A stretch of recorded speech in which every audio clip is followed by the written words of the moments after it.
A fini un coaching il n'y a pas longtemps. Elle me dit, Lady Sonia, mon homme me met en compétition avec une autre femme. Et ça, c'est depuis le début. Hein. Il m'a dit, vous êtes deux dans ma vie. Je vous aime toutes deux pareilles. Et je suis incapable de choisir entre vous deux avec laquelle je dois aller. Donc, celle qui ne veut pas, elle n'a qu'à partir. Je suis là pour vous deux, je vous traite pareil et tout et tout. Et Lady Sonia, depuis le début donc, de cette relation-là, je suis en compétition. Un peu seulement, il me compare. Un peu seulement, il compare la fille à l'autre. Donc, il nous cogne les têtes et tout et tout. Et puis, donc, chacune essaie d'exceller. Et pendant ce moment, c'est lui qui est bien traité au milieu. Et aujourd'hui, je me sens fatiguée. Je n'arrive plus. Moi, je veux un homme pour moi. Là, il parle de mariage. Il dit que celle qui va mieux se comporter ces temps-ci, c'est celle qu'on va épouser en premier et puis l'autre en deuxième. Donc maintenant, on est en train de se débattre pour exceller dans les, comment on appelle, dans le knacking, dans le traitement qu'on lui donne et tout et tout. En tout cas, le gars, il grossit, il est bien, il est heureux, mais vraiment, je me sens exténuée. Au-delà d'être exténuée, je sens que je n'ai plus de confiance en moi parce que tout ce que je fais, eh ben, c'est d'être meilleure que cette dame-là. Et je me sens réduite. Et elle vient prendre un coaching. Elle me demande qu'est-ce qu'elle peut faire. Ça fait déjà 3 ans que ça dure. Je lui ai dit donc ça fait 3 ans que tu as accepté de partager ton estime, ton respect, ton amour, tes valeurs, tes définitions de l'amour avec un homme qui partage avec une autre. J'ai toujours dit que lorsque vous êtes 3, ça fait foule. Ça fait que vous êtes beaucoup. Une relation d'amour, excusez-moi, pour ceux qui vont dire non, la monogamie, c'est les trucs des blancs. Pour moi, c'est, on doit être deux. Je suis la femme de vie d'une personne.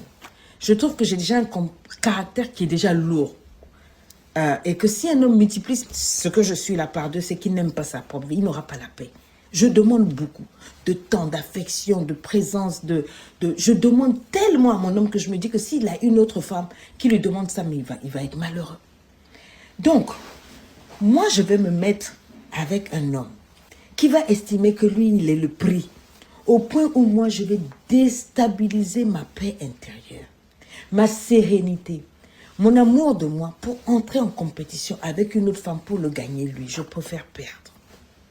Je préfère la laisser gagner. Je préfère la laisser prendre cet homme. Mon frère, vas-y. Parce que moi, dormir la nuit, et puis en même temps, la nuit, je réfléchis. C'est-à-dire que tous nos katas, toutes nos positions anacondiennes, là, tu fais la même chose. De toute façon, tu suces ici, de toute façon, tu mets la langue ici, tout et tout, tu vas faire ça à l'autre. Ma paix va être déstabilisée. Ça, c'est un.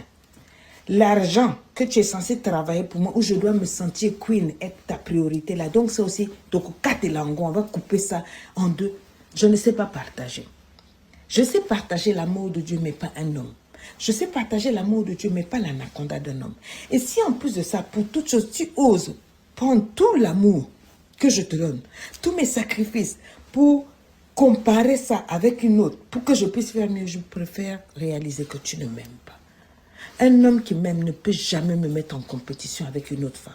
Un homme qui m'aime, c'est celui qui me met au-dessus de tout. C'est-à-dire que lui-même, quand il me regarde comme la plus belle chose qui a pu arriver dans sa vie.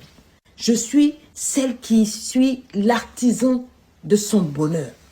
Mais si tu commences à estimer qu'on est deux, à devoir coudre ton bonheur, je trouve qu'on fait foule. Je veux être sereine quand je me réveille le matin.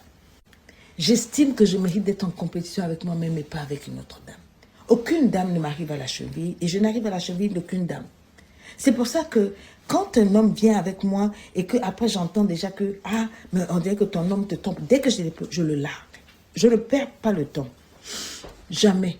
Ma paix, ma sérénité. Je veux d'un homme que je peux admirer et respecter. Et ce genre d'hommes-là, ce sont des hommes qui me mettent en priorité sur leur liste et qui gardent leur anaconda dans leur caleçon. S'il y a une autre dame, je vais rompre et je te laisse avec elle.